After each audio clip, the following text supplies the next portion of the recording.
नमस्ते सम्पूर्णमा आज म अरुण भट्टजीद्वारा लिखित थुनिएको आवाज लिएर आएकी छु। आउनु सुनौ थुनिएको आवाज। मैले माया देखे, उसले शरीर देख्यो। मैले नछुटिने साथ देखे, त्यहाँ उसले अवसर देख्यो। मैले सफा मन देखे, उसले स्तन देख्यो। मायाको भोगी र यौन प्यासीको भेटको परिणाम, एकको प्यास मेट्यो अनि अर्कोको भविष्य।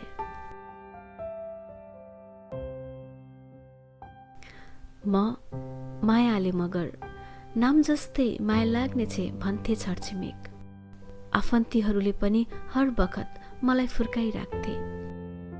आजभन्दा करिब 21 वर्ष अगाडि गोर्खाको उत्तरी भेगमा हिमाल र पहाडको खोजको एक गाउँको सामान्य खेती किसानी गर्ने परिवारमा मेरो जन्म भयो। गाउँमै जन्मे हुर्के तापनि म अलि अन्तर्मुखी स्वभावको थिएँ। मलाई घुलमिल हुन निकै नै समय लाग्थ्यो। आफ्नो भावनालाई मानिस सामु सुनाउनु भन्दा डायरीका पानामा सजाउन उचित लाग्थ्यो। मेरो बाल्यकाल प्राय खेतबारी गर्दै काल्लोमा बसी माटो र शब्दसँग मितेरी गाँस्दै बित्यो। सुख दुःख जसो तसो मैले 12 कक्षा गाउँबाटै राम्रो अङ्कसहित पास गरे। घरको जेठी छोरी भएपछि मबाट अप्रत्यक्ष रूपमा आर्थिक सहयोगको पनि आश गर्न थालियो। आफू पछाडिको 2 भाइ बहिनी पढाउन र बाँकी पढाइ पूरा गर्ने सपनादेखि म काठमाडौँ हानिए। घरबाट यति टाढाको एक्लो बसाई मेरो पहिलो पल्ट थियो। आएको 1 वर्ष जति घरको यादले निकै पिरोल्थ्यो। मैले एक्लै सबै कुरा समेट्दै आफ्नो खुसीको माहौल र रमाइलो पलहरू समेट्न बिर्सिसकेको थिएँ। कलेजमा पनि मेरा घनिष्ठ साथीभाइ बिरलै थिए। मलाई देखेर धेरै जवानीको उन्मादमा लालयित हुँदै प्रेम प्रस्ताव राख्थे कलेजका केटाहरू। तर मलाई यो माया प्रेमतिर केही चासो नै लाग्थेन। मैले आफ्नो स्नातक तहको पहिलो वर्ष प्रथम भएर कटाएँ। बुवालाई सुनाएँ। बुवाको यस्तो हर्षले भरिपूर्ण आवाज पहिलोपल्ट सुन्दै थिए। बधाई छ छोरी, अझै राम्रो गर्दै जा। अब तैँले नै हो भाइ बहिनी सम्हाल्ने। यो वाक्यले खुसीसँगै जिम्मेवारीको बोध पनि महसुस गरे। अब भने म घरमा पनि केही सहयोग गर्ने भइसकेको थिएँ। यता पनि बिस्तारै सहरको रहन सहन बुझ्दै थिएँ। सबै चिज हाँसी खुसी ठिकठाक चल्दै नै थियो। मेरो पढाइले एक खुड्किला माथि चढ्यो। स्नातक दोस्रो वर्षमा प्रवेशसँगै मेरो जीवनमा पनि एक अनजान पात्रको प्रवेश भयो, जसलाई पहिलोपल्ट कलेजकै कार्यक्रममा गीत गाइरहेको बेला मेरो नजर पुगेको थियो। तिमी नै हौ, तिमी नै हौ, मलाई माया गर्ने तिमी नै हौ। बोलको गीत गाइरहेको त्यो अनजान केटालाई देखेर लाग्दै थियो कोही मेरो लागि गीत गाउँदैछ। अनजान नै सहित मुटुमा डेरा जमाउँदैछ। कोही देखेर मेरो मन यसरी छिटो धड्किएको पहिलो पल्ट थियो। थाहा छैन उसमा चुम्बकीय गुण थियो कि के थियो, जसले मलाई एक नजरमा मोहित बनाउँदै थियो। मलाई उसको बारेमा जान्न तीव्र इच्छा जाग्यो। बेलुका मैले उसको नाम पुरै इन्टरनेटभरि खोज्न थालेँ। बल्ल तल उसको इन्स्टाग्राम आइडी फेला पारे। 2 पटक पनि नसोची मैले फलो गरिहालेँ। उसले हेर्छ कि हेर्दैन, बोल्छ कि बोल्दैन होला। एकाएक मनमा अनगिन्ती प्रश्नहरूले घेर्न थाले। अगस्त 17, 2022 मेरो मोबाइलले अहिलेसम्मको सबैभन्दा मिठो नोटिफिकेसनको घन्टी बजायो। निश्चल स्टार्टेड फलोइङ यु। खासमा यो मेरो लागि नोटिफिकेसन मात्र थिएन, यो त खुसीको कारक पनि आएको थियो। उसले एक दिन अगाडि कलेजमा गीत गाइरहेको बेलाको फोटो स्टोरीमा हालेको रहेछ। त्यसमै रिप्लाई गर्दै के तारिफका शब्दहरू समर्पित गरिदिए। बिस्तारै हामीले एक अर्कालाई अनजानबाट चिन्जान बनायौँ। उसले छोटो समयमै मेरो दिलमा राम्रो छवि कोरिसकेको थियो। मेरो जीवनको एक भरोसादायी पात्र बनिसकेको थियो। परिवारको एक्लो छोरो, काठमाडौँमा एक्लै बस्ने ऊ मभन्दा 1 वर्ष कान्छो रहेछ। साँच्चै उसको नाम जस्तै मन पनि निश्चल नै थियो। उसँग मेरो सामिप्यता बिस्तारै बढ्न थाल्यो। ऊ ब्याचलर फर्स्ट इयरमा थियो अनि म सेकेन्ड इयरमा। हाम्रो भेटघाट कलेजमा मात्र सीमित भएन, बाहिर पनि हाम्रो भेटघाट बाक्लिन थाल्यो। शब्दसँग नजिक म अनि आवाजसँग नजिक ऊ, हाम्रो तालमेल खुब मिल्थ्यो। ऊ रिसाउँदा म उसलाई शब्दमा अटाई कवितामा सिँगार्न खोज्थे र ऊ मेरो मनपर्ने गीतहरू गुनगुनाई मेरा मन बारम्बार पगाल्दिन्थ्यो। कहाँ सक्छु म भुल्न तिमीलाई, बल्ल तल भेटेको छु चोट चोट खाएपछि। अक्सर उसले गुनगुनाउने यो गीत मेरो लागि भने वास्तविकता थियो। एक्लोपनको चोटले चराइरहेको बेला ऊ मलमसरी प्रवेश गरेको थियो मेरो जीवनमा। यो स्वार्थी शहरमा कोही स्वार्थहीन मान्छे भेटेको आवाज हुन लाग्यो। विगत 1 वर्षदेखि एक्लोपनको दलदलमा फसिरहेको मेरो जीवनमा कोही हावासरी मेरो जीवनमा प्रवेश गरी मलाई आफ्नोपनको अनुभूति गराउँदै थियो। बिरानो ठाउँमा पनि आफ्नो भन्नु कोही पाएको थिए।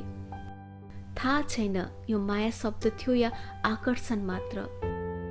यो मान्छे मेरो जीवनमा नरहे मेरो जिन्दगी नै नुन बिनाको तरकारी झैँ खल्लो, रङ बिनाको होली जस्तो बेरङ्गिन हुन्छ सोची 5 महिनाको मित्रताको सम्बन्धलाई प्रेमको खुड्किलामा चढाउन प्रस्ताव राखे। उसले प्रस्ताव स्वीकारेर मेरो खुसीको दियोमा तेल थपिदियो।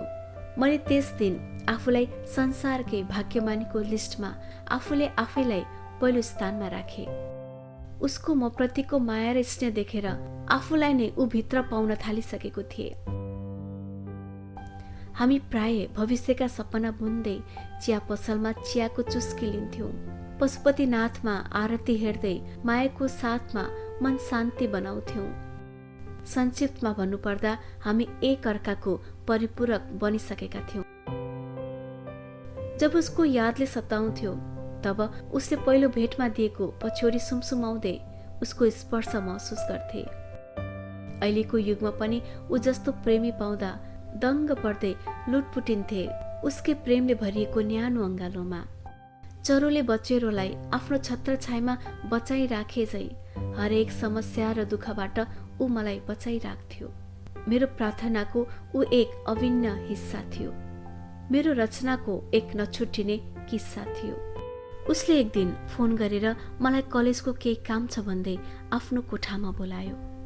मैले पनि दोहोरो प्रश्न नराखी उसको कोठामा पुगे। सानो कोठामा एउटा खाट, किचन दराज र केही थान किताब र लुगाहरू मिलाएर राखिएको थियो। केटा मान्छे भएर पनि चिटिक्कसँग बसेको भन्दै मैले तारिफ गरे। ऊ मुसुक्क हाँस्यो मात्र। उसको मिठो मुस्कानले मेरो मन यसै नाच्न थाल्यो। कलेजको काम गर्दा गर्दै हामी नजिक भयौं। हामी बीच केही शारीरिक दूरी बाँकी रहेन। उसँग यति नजिक पहिलो पटक भएको थिए। एकाएक उसको हात मेरो शरीरतिर सलबलाउन थाल्यो। म सोच्नै सकिरहेको थिइनँ यो के हुँदैछ, तर उसको स्पर्श मलाई निकै खास लाग्दै थियो। उसको स्पर्शमा डुबी म पनि उत्तेजित हुन पुगे। त्यो दिन हामीले मनसँगै तन पनि साट्यौं। थाहा थिएन यो ठिक गरे कि बेठिक, तर जे गरे मायाको खातिर गरे, मायामा गरे। त्यस दिनपछि हामी लगातार रूपमा आफ्नो शरीर एक अर्कालाई सुम्पिरह्यौं। ऊबाट थप माया पाउने आशमा आफ्नो शरीर तिलाञ्जली दिन म पछि हटिन। केही क्रम लगभग 3 महिनासम्म निरन्तर चलिरह्यो। जब म नाइनास्ती गर्थे ऊ रिसाउँथ्यो, दुखी हुन्थ्यो। मेरो पीडाको चित्कारले उसलाई खुसी मिल्छ भने म उसलाई हरपल खुसी बनाउन आफ्नो शरीरको अधिकार उसलाई दिइराख्थे। बारम्बार शारीरिक सम्बन्धले मेरो स्वास्थ्यमा समस्या आउन थाल्यो। अनेकौं पीडाले घेर्न थाल्यो। म आफू आफ्नै जीव सम्हाल्न नसक्ने अवस्थामा पुगे, तर उसलाई मेरो मतलब हुन छोड्यो। म शारीरिक र मानसिक तवरले गलिसकेको थिएँ।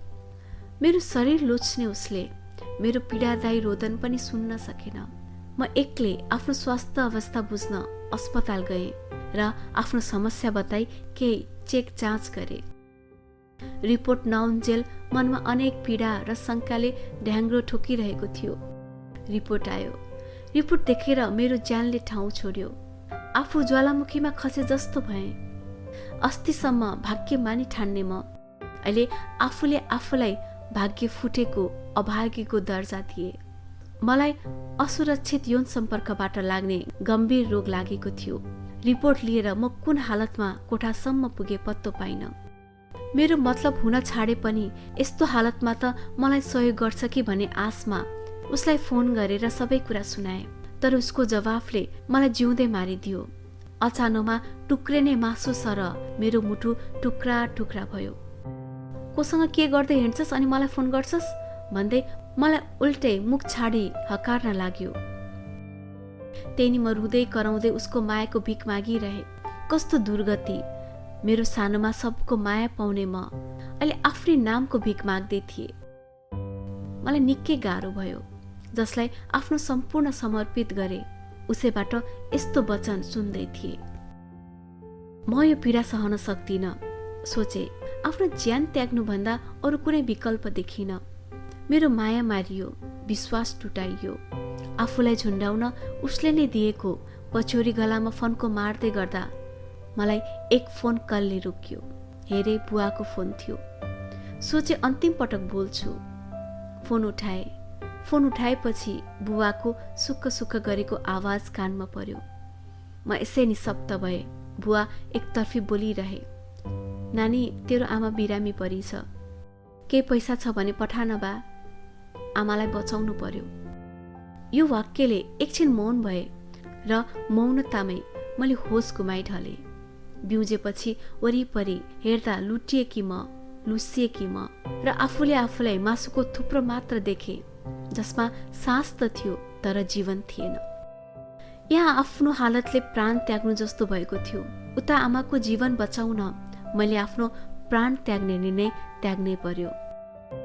जसले मलाई जीवन दियो उसकै जीवन बचाउन जसो तसो भोलिपल्ट केही साथीहरूसँग पैसाको जोह गरी गाउँ पठाए। यता भने मेरो हाल विक्षिप्त बन्दै थियो। हरेक रात थोरै थोरै गरी आफू पतन हुँदै गएको जस्तो हुन्थ्यो। उसको यादको समुद्रमा हरेक पल डुब्दै थिए। म मुस्कुराउँदा नाच्ने मन आज समुद्रको पानी सरी आँखाबाट निस्किएको यो पानीको भेलले मेरो जीवनको हाँसो खुसी सबै कहिले नफर्किने गरी बगाइएको छ। पढाइमा निकै तेजिलो म अहिले वर्षायामको घाम झुल्केसरी बेला बेला कलेज झुल्किने गर्थे। जवानीको उन्मादमा प्रेमको रफ्तारले चलेको मेरो जिन्दगीलाई ठुलै पहिरोले थिचेको थियो। जुन पहिरो सायदै यो जुनीमा हट्नेछ। सायद माया भनेको त व्यापार रहेछ। मेरो शरीरको मोल उसको देखावटी माया। म बिस्तारै एन्जाइटी डिप्रेसनको शिकार बन्दै थिएँ। मेरो आफैप्रति घृणा र वितृष्णा बढ्दै थियो। आफैले आफूलाई पटक पटक चोट दिइराख्थे। जीवनमा कोही पनि नजिक नहोस् भन्ने चाहन्थे। नजिक भए प्रयोग भइन्छ भन्ने छाप मेरो मानसपटलमा नमज्जाले गढेको थियो। समाजमा परिवारको मान प्रतिष्ठान, इज्जत, बुवा आमाको नाम रोशन पार्छु भन्ने कस्तो विश्वास लिएकी थिए। तर मायाको नाउँमा आज म यस्तो बिचल्ली भएकी छु। मलाई जन्म दिने आमाको लागि म बाँच्नुपर्छ। घर परिवारलाई आर्थिक सहयोग गर्नै भए पनि यो स्वार्थी संसारमा म जिउनै पर्छ त लाग्थ्यो। तर दिनदिनै आफ्नो एक भुलले दिएको चोटले हरेक पल कति पिरल्थ्यो त कसलाई गएर सुनाऊ म। मैले के भने उल्टै अनेक नाना थरी कुराहरू गरेर दोषी मै ठहरिन्थे। मैले उनीहरूलाई कसरी, मैले जे गरे मायामा गरे, अब के माया गर्नु पनि गल्ती हो, कसरी सम्झाऊ। यस्तै कुराहरूले यही समाजको डरले मनको पीडाहरूको आवाज थुनिएको छ। साटे जोबन मैले मायाको नाउँमा, बा कुन मुखले फर्क्यौ फेरि त्यही गाउँमा। धेरै धेरै धन्यवाद छ अरुणजी हजुरको लेखको लागि। र यदि हजुरहरू पनि आफ्नो लेख श्रीताज वर्ल्डमा प्रसारण गर्न चाहनुहुन्छ भने storysrita@gmail.com मा पठाउन सक्नुहुनेछ। अब अर्को कथा लिएर आउनेछु। त्यतिन्जेलसम्म आफ्नो ख्याल राख्नुहोला र सधैँहरूलाई प्रेम अनि सेवा गर्नुहोला। हस्त नमस्ते अनि माफ पनि गर्नुहोला है। थोरै रुगाखोकी लागेकोले आवाज थोरै भिन्न हुन सक्छ। त्यही पनि हजुरहरूले यदि माया गर्नुहुन्छ त्यसको लागि सधैँ आभारी हुनेछु। धन्यवाद।